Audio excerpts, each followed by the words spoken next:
दोस्तों नमस्कार। आइए स्वागत है आपका अपने YouTube चैनल में। धर्म शिक्षक भर्ती की तैयारी, जो कैंडिडेट संस्कृत जगत से पढ़े हुए हैं, संस्कृत कॉलेजों से, संस्कृत विद्यालयों से, जिन्होंने अपनी शिक्षा दीक्षा ली है, तो उनके लिए बहुत ही सुंदर अवसर है भारतीय सेना में धर्म शिक्षक भर्ती का, जिसका कि रिटर्न पेपर मैं आपके सामने में ये देखिए लेकर के आया हूँ। रिटर्न पेपर, ये पेपर है, देखिए आप पढ़ सकते हैं, junior commission officer religious teacher paper, जिसको शॉर्ट में JCO कहते हैं। ठीक है दोस्तों, ये पेपर है अलवर राजस्थान का। अलवर राजस्थान का ये पिछले सालों का पेपर है। ठीक है दोस्तों, और इसको मैं आपके सामने अभी हल कर रहा हूँ। ये 50 प्रश्न इसमें आए हैं, इसको मैं अभी आपके सामने हल कर रहा हूँ, और आपको इसको देख करके अंदाज़ा लग जाएगा कि किस तरह का GK का प्रश्न पत्र आता है, किस तरह का पेपर आता है। तो आप इसके हिसाब से आप अपनी तैयारी कर सकते हैं। देखिए, जब आपका मेडिकल क्लियर हो जाता है, आमतौर पर जब मेडिकल क्लियर हो जाता है तो उसके लगभग 1 महीने बाद जो है ये रिटर्न पेपर होता है। लेकिन इस बार स्थिति कुछ अलग है। जैसे कि आपको पता है कोविड-19 चल रहा है, तो इस बार की जो डेट मिली है वो 27 जून की डेट मिली है रिटर्न पेपर की। लेकिन वो भी इस समय जैसे हालात चल रहे हैं तो लग नहीं रहा है कि हो पाएगा।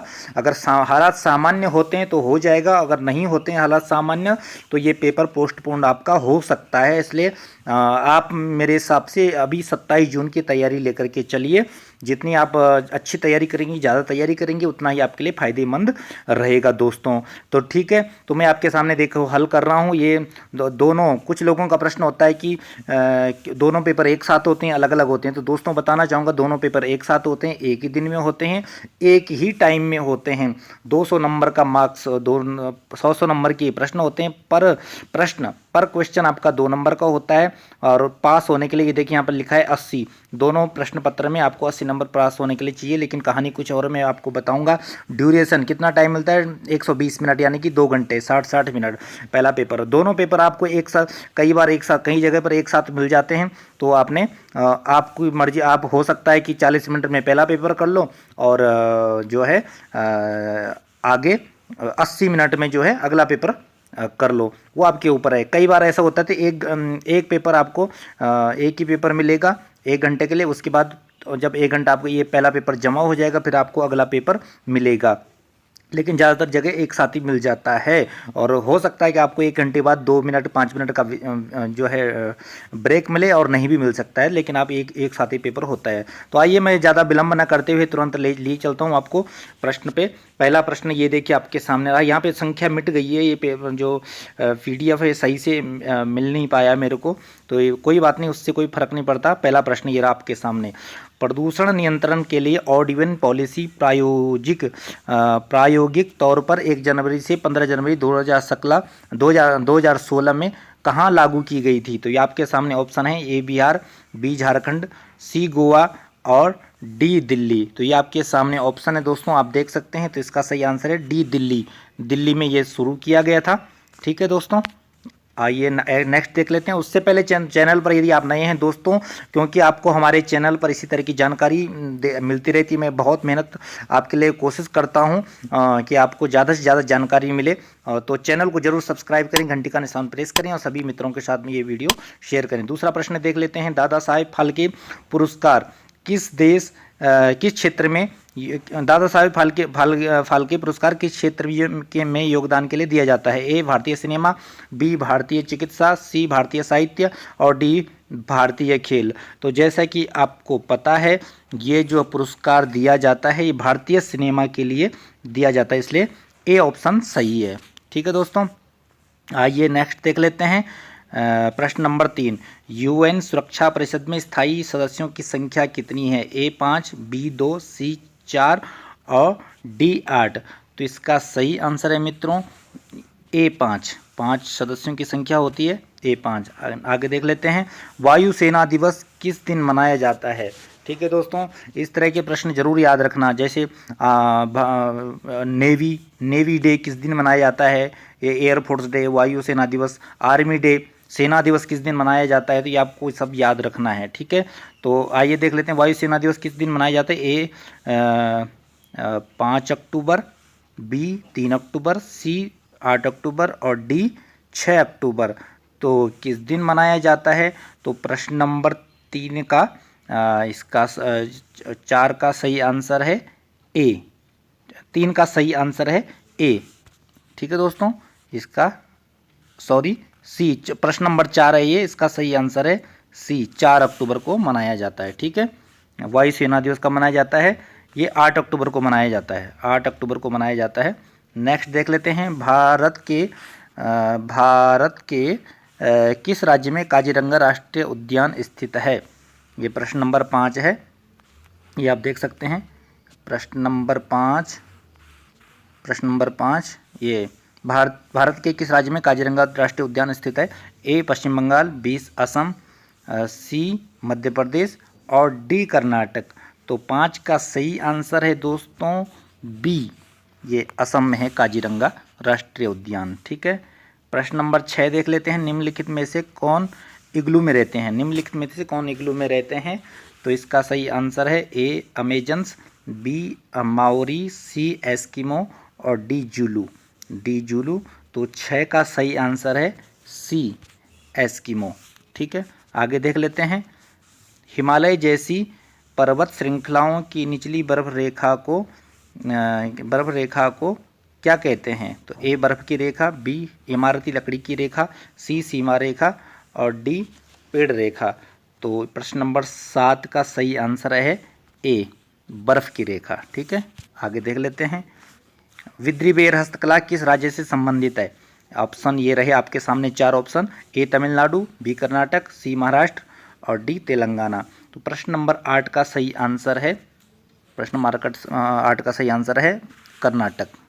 ठीक है, आगे देख लेते हैं, चंद्रगुप्त ने जिस अंतिम नंद शासक की सत्ता को खत्म कर दिया था उसका नाम क्या था? प्रश्न नंबर 9 का ये ऑप्शन है, ए ज्ञानानंद, बी धनानंद, सी विखानंद और डी रेहोनंद। प्रश्न नंबर 9 का सही आंसर ये रहा आपके सामने बी धनानंद। ठीक है दोस्तों, नेक्स्ट देख लेते हैं प्रश्न नंबर 10। ये आप यहाँ से प्रश्न का जो क्रम है वो आ गया है। प्रश्न नंबर 10 ये आप देख सकते हैं। तो इसके ये क्या है, प्रश्न पढ़ लेते हैं, थेम्स नदी कहाँ स्थित है? ए इंग्लैंड, बी ये स्विट्जरलैंड, मान लीजिए आप, ये थोड़ा पढ़ने में नहीं आ रहा है, बी फिनलैंड और डी आयरलैंड, ये डी आयरलैंड। तो 10 का सही आंसर है ए इंग्लैंड। जैसे कि आपको पता है 10 का सही आंसर है ए।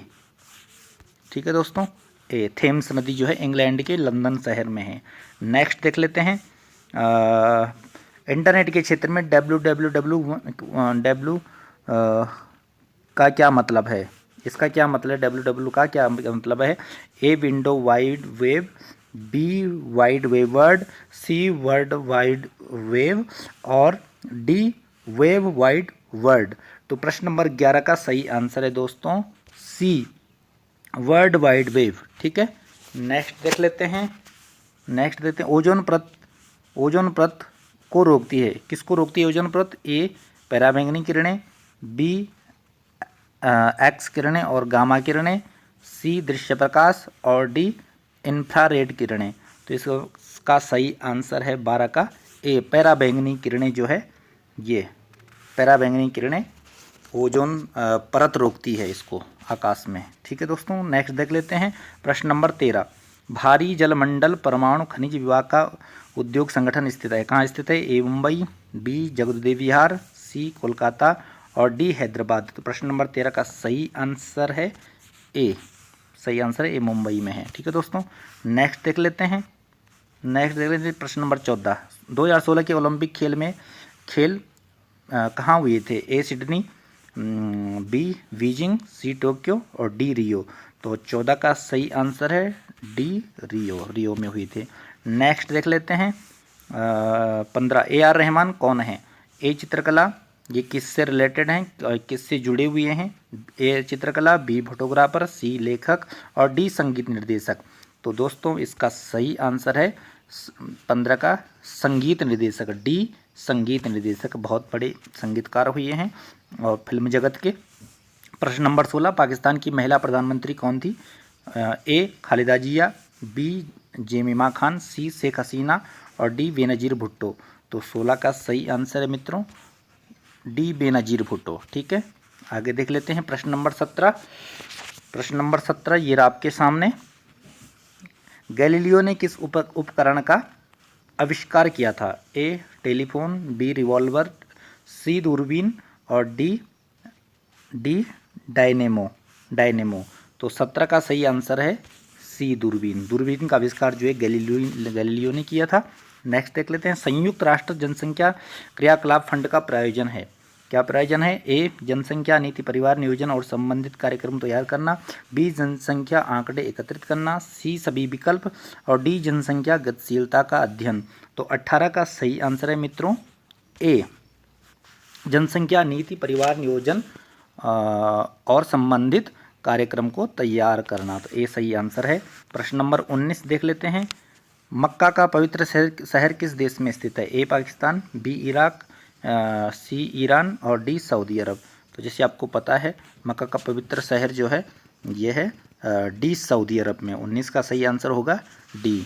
काफ़ी प्रसिद्ध है, इस्लाम धर्म के लोग यहाँ पर जाते हैं और तो ये काफ़ी प्रसिद्ध माना जाता है।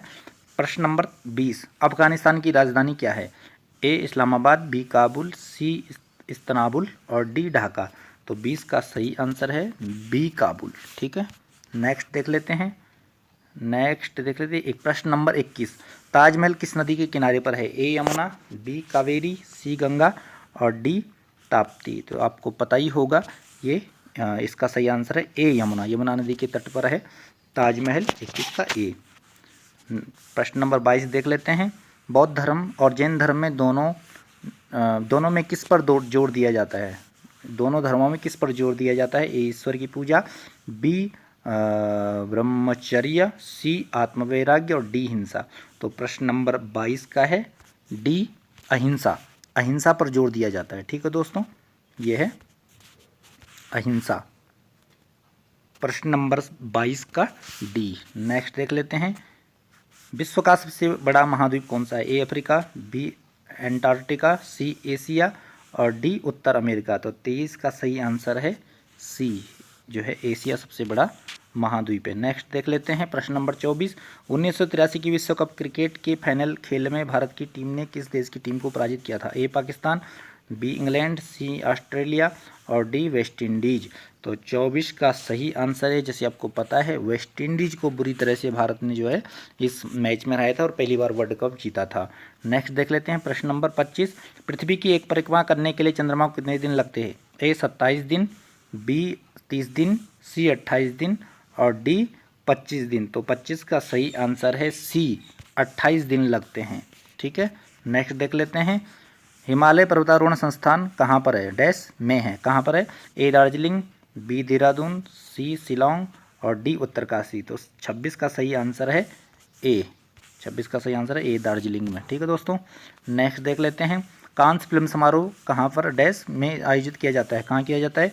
ए स्विट्जरलैंड, बी इंग्लैंड, सी इटली और डी फ्रांस। तो 27 का सही आंसर है डी फ्रांस। फ्रांस में ये आयोजित किया जाता है।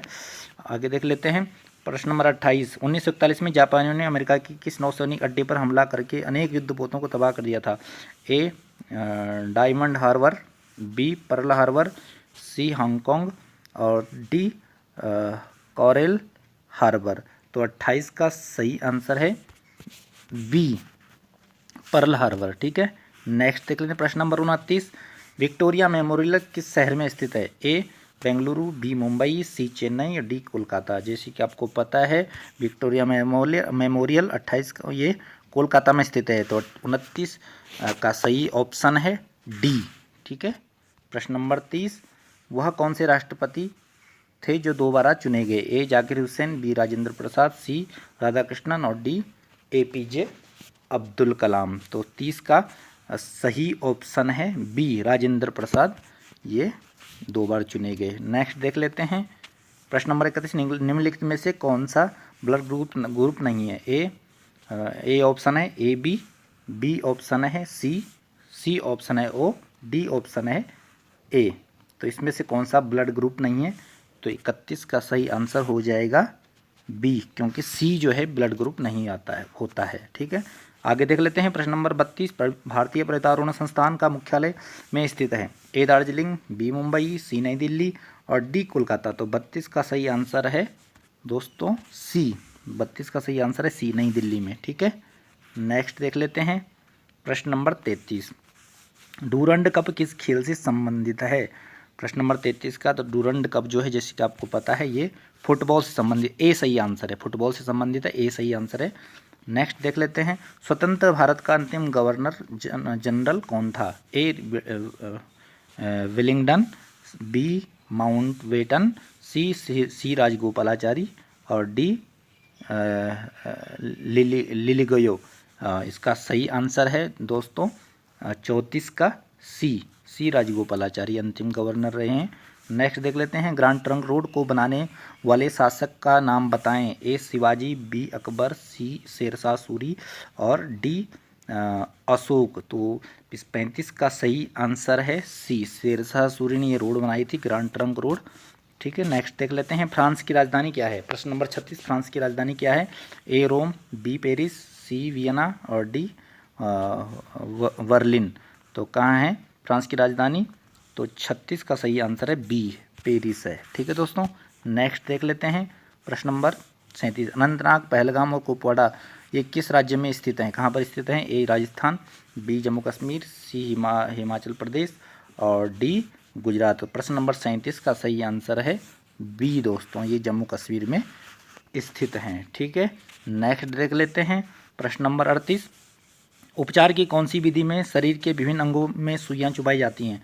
ए आयुर्वेद, बी एक्यूपंक्चर, सी सिद्धा और डी कॉस्मेटोलॉजी। तो 38 का सही आंसर है बी, एक्यूपंक्चर में जो है शरीर के विभिन्न अंगों में सुई चुभाई जाती है। ठीक है, आगे देख लेते हैं प्रश्न नंबर 39। जब अकबर हुमायूं का उत्तराधिकारी बना उस समय उसकी आयु क्या थी? कितने वर्ष थी? ए 16, बी 14, सी 12 और डी 15। तो 39 का सही आंसर है बी, 14 वर्ष थी। ठीक है, नेक्स्ट देख लेते हैं, भारत के पूर्व प्रधानमंत्री श्री राजीव गांधी की हत्या कब हुई थी? ए 21/5/1994, बी 21/5/1993, सी 21/5/1992, डी 21/5/1991। तो 40 का सही आंसर है दोस्तों डी, ये 21/5/1991 को राजीव गांधी की हत्या हुई थी। प्रश्न नंबर 41 ये रहा, मोहन बागान किस खेल की टीम है? ए बास्केटबॉल, बी फुटबॉल, सी क्रिकेट और डी हॉकी। तो 41 का सही आंसर है बी, फुटबॉल की ये टीम है। ठीक है दोस्तों, आगे देख लेते हैं, सार्क का मुख्यालय कहाँ स्थित है? ए ढाका, बी मनाली, सी काठमांडू और डी दिल्ली। तो 42 का सही आंसर है सी, काठमांडू में ये सार्क का मुख्यालय है।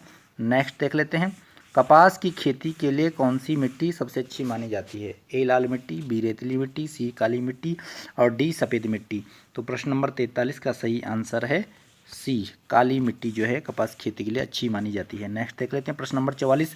निम्नलिखित में से कौन भारत एक खोज के लेखक थे? ए आर.सी. मजूमदार, बी रविंद्रनाथ टैगोर, सी सरोजिनी नायडू और डी जवाहरलाल नेहरू। तो 44 का सही आंसर है दोस्तों डी, जवाहरलाल नेहरू। इन्होंने जो है भारत एक खोज की नाम पुस्तक लिखी। ठीक है, आगे देख लेते हैं, प्रश्न नंबर 44 हो गया। 45 देख लेते हैं, आईन अकबरी किसने लिखा था? ए वैसान खान, बी अब्दुल फजल, सी फैजी और डी रहीम। तो प्रश्न नंबर 45 का सही आंसर है दोस्तों बी सही है, अब्दुल फजल ने ये लिखा था। आगे देख लेते हैं, 1 करोड़ में कितने शून्य होते हैं? प्रश्न नंबर 46, 1 करोड़ में कितने शून्य होते हैं? ए 8, बी 9, सी 10 और डी 7। तो प्रश्न नंबर 46 का सही आंसर है दोस्तों डी, 7 शून्य होते हैं 1 करोड़ में।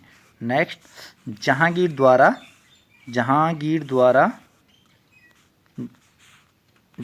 द्वारा किस कला को मुख्य रूप से संरक्षित किया गया था?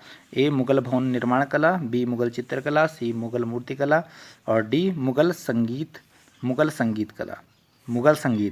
तो प्रश्न नंबर 47 का सही आंसर है बी, मुगल चित्रकला को संरक्षित किया गया था। आगे देखिए प्रश्न नंबर 48, एक शतरंज के बोर्ड में कितने सफेद वर्ग होते हैं? ए 16, बी 34, सी 64 और डी 32। तो 48 का सही आंसर है दोस्तों डी, 32 होते हैं। नेक्स्ट 49, प्रश्न नंबर 49, भारत आने वाला पहला विदेशी यात्री कौन था? ए ह्यूएन सांग, बी मेगास्थनीज, सी अल्बेरुनी और डी फाहियान। तो प्रश्न नंबर 49 का सही आंसर है दोस्तों मेगास्थनीज, पहला विदेशी यात्री था जो भारत आया था। नेक्स्ट देख लेते हैं अंतिम 50वां प्रश्न। 50वां प्रश्न, निम्न में से विश्व की सबसे गहरी घाटी कौन सी है? ए फिश रिवर कैनियन दक्षिण Namibia, B Grand Canyon Colorado नदी, सी वेकाज घाटी रोमानिया और डी काली गंडकी घाटी नेपाल। प्रश्न नंबर 50 का जो है सही ऑप्शन है डी काली गंडकी नेपाल। ये जो है सबसे गहरी घाटी है विश्व की। तो दोस्तों इस तरह से ये देखिए जिस कैंडिडेट ने किया तो ये उसका अपना नंबर लगा रखें, कितने नंबर उसने उसको लगा कि मैं ला सकता हूँ, उसने 55 नंबर लगाए हैं।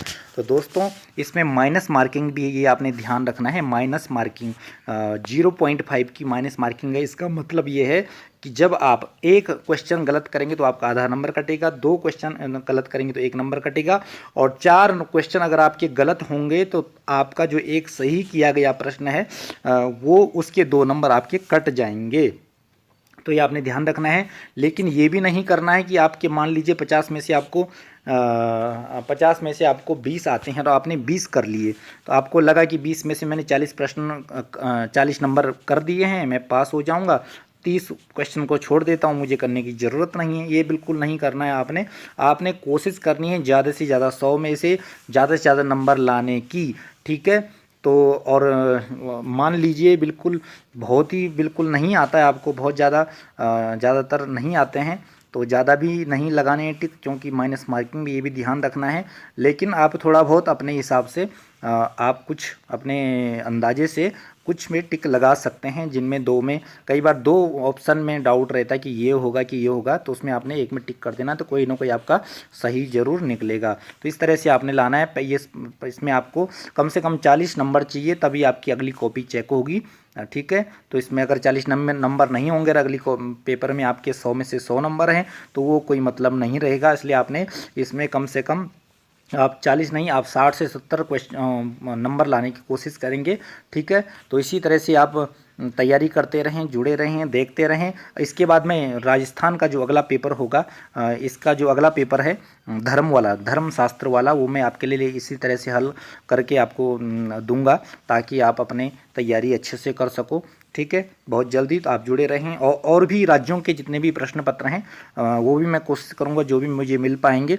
और दोस्तों यदि आपके पास हो तो मुझे भेजने का कष्ट करें। आप अपना कमेंट में अपना व्हाट्सअप नंबर दीजिए और उस पर मैं मैसेज करूंगा, तो और आप उसमें अपना ये पेपर भेज दीजिए ताकि मैं उसको हल करके अपने चैनल के माध्यम से सभी लोगों को तक पहुंचा सकूं ताकि सबको लाभ मिले। तो आप मुझे, यदि आपके पास किसी राज्य का पेपर है PDF फाइल में या कैसे भी फ़ोटो है, तो आप मुझे भेजने का कष्ट करें, ठीक है दोस्तों, ताकि उन लोगों के भी काम आए। तो आइए जुड़े रहें, चैनल सब्सक्राइब कर लें, घंटी का निशान प्रेस कर दें और अपने दोस्तों के साथ में शेयर करें।